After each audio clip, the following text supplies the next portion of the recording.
Depois de muitos meses prometendo, eu venho hoje finalmente cumprir minha palavra de abrir novas vagas para a comunidade fechada do canal.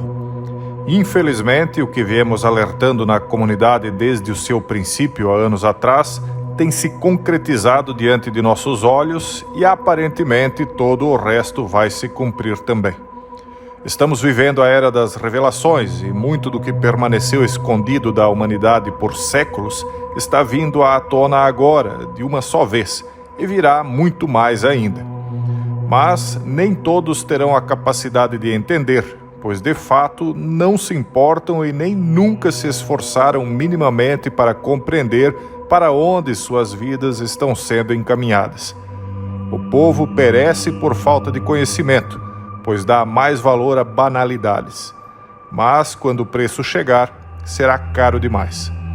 Enquanto a janela ainda estiver aberta, continuaremos falando, pois não há nada oculto que não venha a ser revelado.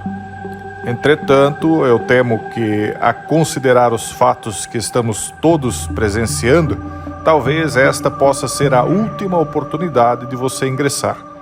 Tudo tem um começo, um meio e um fim.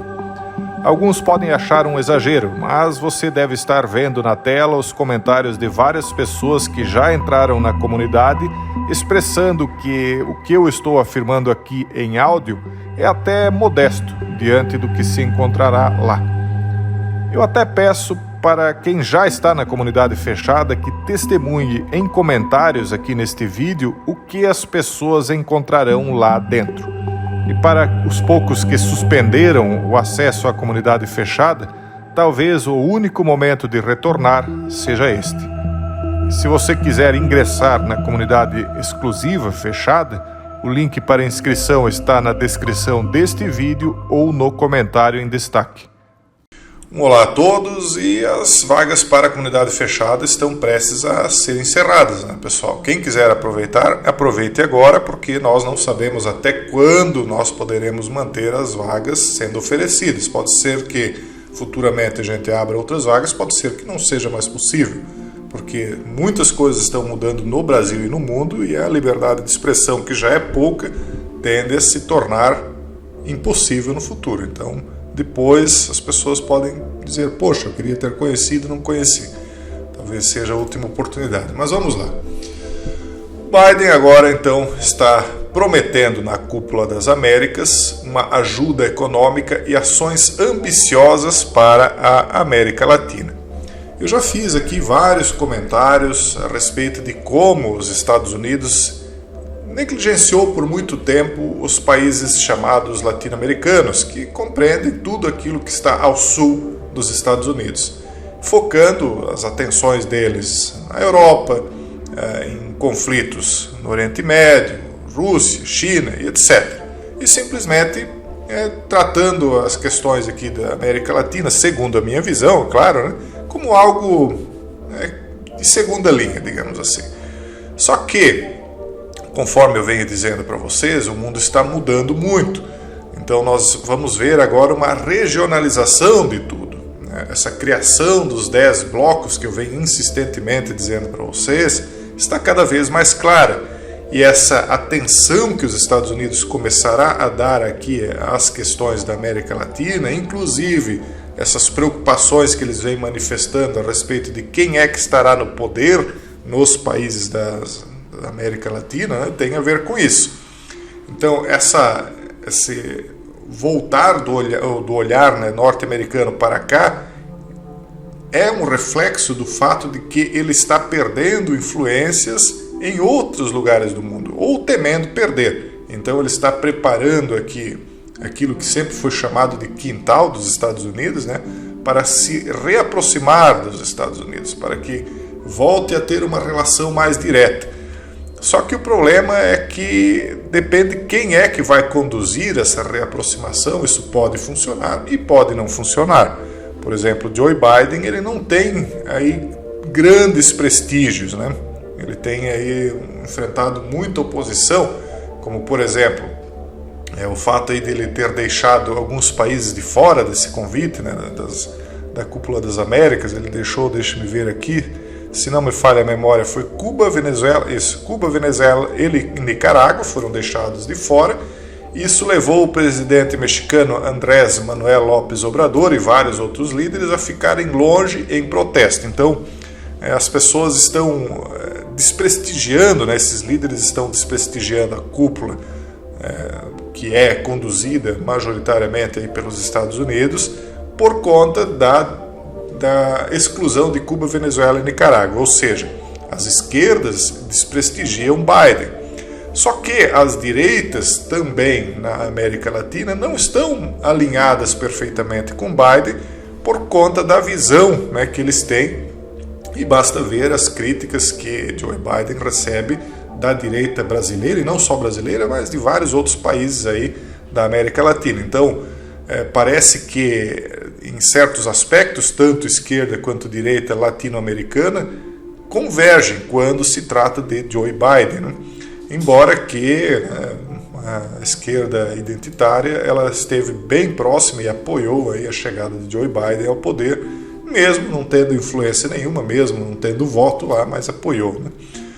Mas enfim, falando em uma cerimônia de abertura de gala, Biden disse que os países das Américas precisam, abre aspas, investir para garantir que nosso comércio seja sustentável e responsável na criação de cadeias de suprimentos mais resilientes, mais seguras e mais sustentáveis.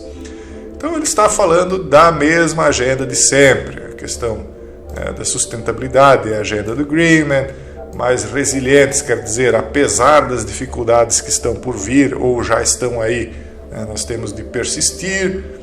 Então, cadeias de suprimentos resilientes é isso, é uma cadeia que vai enfrentar dificuldades. Comércio sustentável, toda essa história aí, então a agenda, apesar de toda a oposição que tem, continua sendo propagada e não vai parar de ser propagada, né? Então ele promete uma parceria das Américas para a prosperidade econômica e diz que ajudará as economias a crescer de baixo para cima e do meio para fora, não de cima para baixo. Uma confusão, uma frase confusa aí, mas se você parar para analisar, tem um certo sentido. O que é verdade nos Estados Unidos é verdade em todos os países. A economia de cotejamento não funciona. Então, basicamente, o que ele está fazendo? Compreendendo que a China está ampliando os investimentos na América Latina, eles não querem perder o terreno aqui em um local que é tão próximo deles. Imagina, se eles perderem terreno aqui, imagine no restante do mundo.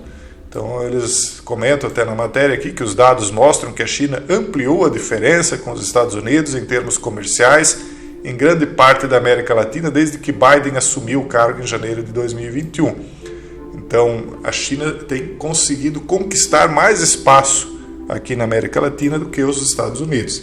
E aí ele promete investimentos, só que ele não, por enquanto pelo menos, né, a cúpula talvez traga novidades, mas ele não diz exatamente que tipo de investimentos. Não há um projeto norte-americano de investimentos para a América Latina, enquanto que a China tem um projeto já definido, que é o One Belt, One Road. Então, é evidente que, enquanto um está fazendo investimentos e o outro faz promessas, os Estados Unidos está ficando para trás. E eu não estou aqui puxando brasa para sardinha de lado nenhum, porque quem quiser investir no Brasil será bem-vindo desde que seja um investimento, na minha visão pelo menos, desde que seja um investimento não predatório, um investimento de parceria. Só que eu sempre tenho defendido que o Brasil seja parceiro de todos os países, não faça discriminação de país nenhum, é a minha visão, né? Nem de China, nem dos Estados Unidos, nem de país europeu nenhum, nem africano, ninguém absolutamente. Só que mantém a sua soberania. E muitas vezes a gente vê que certos investidores parecem que não respeitam muito as decisões do povo aqui da América Latina, né? Enfim, o que eles dizem aqui ainda que eu acho interessante comentar é que uma análise da agência de notícias Reuters dos dados comerciais da ONU de 2015 a 2021 mostra que, fora do México, a parceria comercial dos Estados Unidos, a China ultrapassa, o parceiro principal comercial dos Estados Unidos, a China ultrapassou Washington na América Latina e aumentou sua vantagem no ano passado. O melhor antídoto, eles dizem que é um alto funcionário dos Estados Unidos, o melhor antídoto para as incursões da China na região é garantir que estamos encaminhando nossa própria visão afirmativa para a região economicamente. Então eles estão meio que avisando que eles vêm com um projeto de investimentos para a América Latina. Então, para nós é quase como que aquelas vantagens que o Brasil teve na época da G-Fria, onde muitos investimentos vieram para cá. É como a concorrência, né? Então, se só um é predominante, aquele um negligencia. Ele não tem interesse aí em agradar ninguém. Agora, quando há uma concorrência, os dois lados se esforçam. É mais ou menos como aquela moça cobiçada do bairro, né? Sendo disputada. Então, os pretendentes ali se esforçam para conquistar. É uma comparação meio esdrúxula, mas é mais ou menos isso. Então, a Cúpula das Américas em Los Angeles é a primeira nos Estados Unidos desde a edição inaugural em 1994 e foi concebida como uma plataforma para mostrar a liderança de Washington na revitalização das economias latino-americanas e caribenhas e no combate aos níveis recordes de imigração irregular nos Estados Unidos, na fronteira com o México. Só que o Biden ele tem essa política de portas abertas para a migração, é bem diferente da política do presidente anterior. É óbvio que a migração para os Estados Unidos é muito vantajosa, como é vantajoso para muitos dos países que demandam mão de obra jovem, né? Então, países e cidades, nós vemos dentro do próprio Brasil, cidades de interior mandam a mão de obra jovem para as cidades, porque as cidades estão tendo menos, nas cidades se está tendo menos filhos, e assim é nos países desenvolvidos. Sobra oportunidades e aí traz-se, né, mão de obra jovem de outros países. Então eles têm as vantagens da migração. Só que nós estamos entrando na era da quarta revolução industrial. Não vamos nos esquecer disso, que em breve período de tempo muita mão de obra será dispensável. Então muita coisa vai mudar. Enfim, eu trouxe a informação para vocês de que há essa cúpula, que há essa nova proposta norte-americana de investimentos. Vou acompanhar isso aqui para vocês, para ver qual é o plano que eventualmente eles têm para a América Latina. Por enquanto nada de concreto, só mais uma promessa, mas me parece que há sim uma tendência de que os Estados Unidos venham a fazer um grande investimento massivo na América Latina para tentar combater, né, concorrer com a China, que está avançando fortemente aqui na região. Vamos aguardar e vamos ver o que acontece. Mais uma vez, ingresse na comunidade fechada, lá nós temos explicado em detalhes aquilo que está como tendência para acontecer no mundo. Um forte abraço e até o próximo vídeo, se Deus quiser.